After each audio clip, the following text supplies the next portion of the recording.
আবু সাঈদের অবদান আমরা অস্বীকার করছি না, কিন্তু আমরা যদি মৃত্যুর সময়টা দেখি, ওয়াসিম আকরাম মৃত্যুবরণ করেছে সেটা 16 জুলাই 4:30 থেকে 5টার মধ্যে, আর আবু সাঈদের মৃত্যুবরণ হয়েছে রাতে। বাংলাদেশের প্রথম শহীদও কিন্তু ওয়াসিম আকরাম, যদিও আমরা সেটা অনেক সময় বলতে চাই। আবু সাঈদের অবদান আমরা অস্বীকার করছি না, কিন্তু আমরা যদি মৃত্যুর সময়টা দেখি, ওয়াসিম আকরাম মৃত্যুবরণ করেছে সেটা 16 জুলাই 4:30 থেকে 5টার মধ্যে, আর আবু সাঈদের মৃত্যুবরণ হয়েছে রাতে। এইভাবেও আমরা কিন্তু ওয়াসিম আকরামকে অনেক সময় আমরা দেখি মূল্যায়ন করতে চাই, কারণ সে জাতীয়তাবাদী ছাত্রদল করে, এটাই তার অপরাধ। সেদিন ডক্টর ইউনূস সাহেব এখানে এসেছিলেন, আমাদের প্রধান উপদেষ্টা। চট্টগ্রাম বিশ্ববিদ্যালয়ে একটি প্রোগ্রাম হচ্ছিল, সেখানে আমাকে একজন বলল যে সেখানে ওয়াসিম আকরামের নাম নেই। আমাকে ওইখানকার একজন উপদেষ্টা মহোদয় জিজ্ঞেস করলেন কি মেয়র সাহেব যাবেন না ইউনিভার্সিটিতে? আমি তো যাব না। যেখানে চট্টগ্রামের প্রথম শহীদ, আমি বাংলাদেশের প্রথম শহীদে বাদ দিলাম, চট্টগ্রামের প্রথম শহীদ ওয়াসিম আকরামের যেখানে মূল্যায়ন হবে না, নাম থাকবে না, সেই ইউনিভার্সিটির প্রোগ্রামে কিন্তু আমি যাব। সেখানে কিন্তু একটা লাঞ্চ করছিলাম আমরা সার্কিট হাউসে, সব সচিবরা ছিল, মুখ্য সচিব থেকে শুরু করে প্রায় 6-7 জন উপদেষ্টা সেখানে ছিল। তাদের সামনে আমি বলেছি এই যে একটা হীনমন্যতা, যে জাতীয়তাবাদী ছাত্র দলের ওয়াসিম আকরাম শহীদ হয়েছিল স্বীকার করতে চাই। এই জায়গায় গিয়ে আজকে তাদেরকে আমি বলেছি, একক কৃতিত্ব দিয়ে কখনো গণ অভ্যুত্থান হয়নি,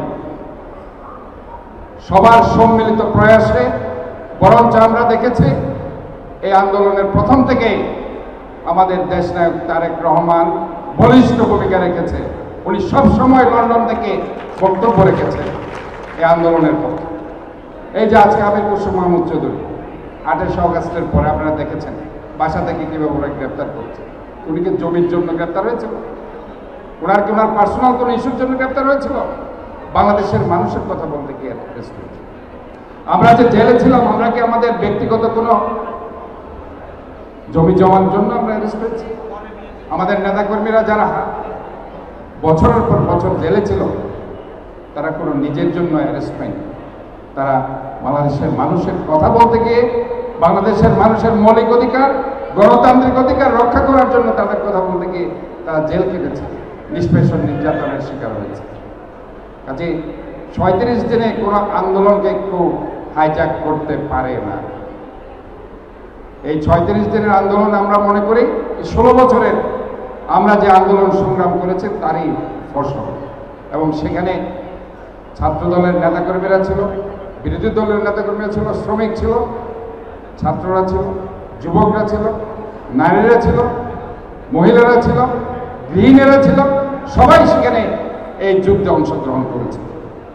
আমি সর্বশেষ যে অগাস্টের 3 তারিখ যে ঘটনা হয়েছে, ওই 3 তারিখ আমার বাসায় আগুন লাগিয়েছে, খুসরু ভাইয়ের বাসায় আগুন লাগিয়েছে, মিন্নাসির এবং আপনার এরশাদুল্লাহর বাসায় আগুন লাগিয়েছে।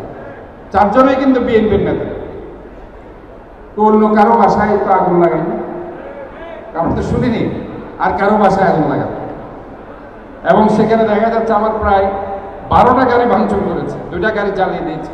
আমার ফ্ল্যাটের ওইখানকার যারা ওনার আছে, আমার মা সেদিন অবরুদ্ধ ছিল আমার বাসায়, সেদিন প্রায় আধা ঘন্টা যাবৎ তারা সেখানে ক্র্যাকার চার্জ করেছে। তাহলে আমার মাকেও তো বলতে পারে সে একজন যোদ্ধা। এরা তো এসে বলছে না যে ভাই আমি তো সেখানে নিষ্পেষিত হয়েছে, আমি তো আধা ঘন্টা 1 ঘন্টা যাবৎ সেখানে ধোয়ার মধ্যে, কালো ধোয়ার মধ্যে আমরা যে কোনো মুহূর্তে আমরা সেখানে মারা যেতে পারি। এটা হচ্ছে আবেগের ব্যাপার। আমরা দেশের জন্য এই 16 বছর আন্দোলন, আমরা কি 3 অগাস্ট এবং 4 অগাস্ট আমরা কি মনে করেছি শেখ হাসিনা পালিয়ে যাবে? কেউ মনে করে। শেখ হাসিনা যদি পালিয়ে নাও যেত, বাংলাদেশ জাতীয়তাবাদী দল যেভাবে 16 বছর আন্দোলন সংগ্রাম করেছে, আন্দোলন চালিয়ে যেত। কাজে আমরা মনে করি আজকে আমাদের সবাইকে ঐক্যবদ্ধ থাকতে হবে। ইনশাআল্লাহ একটি গণতান্ত্রিক নির্বাচনের দিকে আমাদেরকে এগিয়ে যেতে হবে।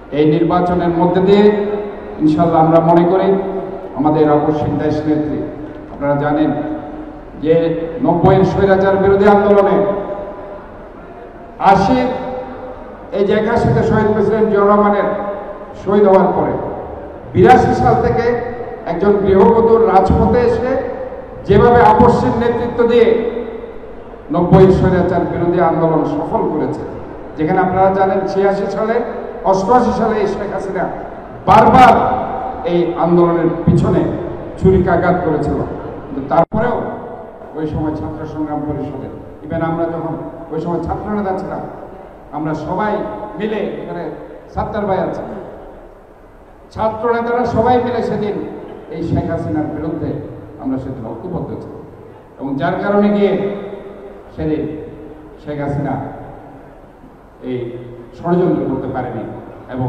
91-তে ওই আপসহীন নেতৃত্বের কারণে দেশনেত্রী বেগম খালেদা জিয়াকে বাংলাদেশের প্রথম মহিলা প্রধানমন্ত্রী হিসেবে অভিষিক্ত করা হয়েছে।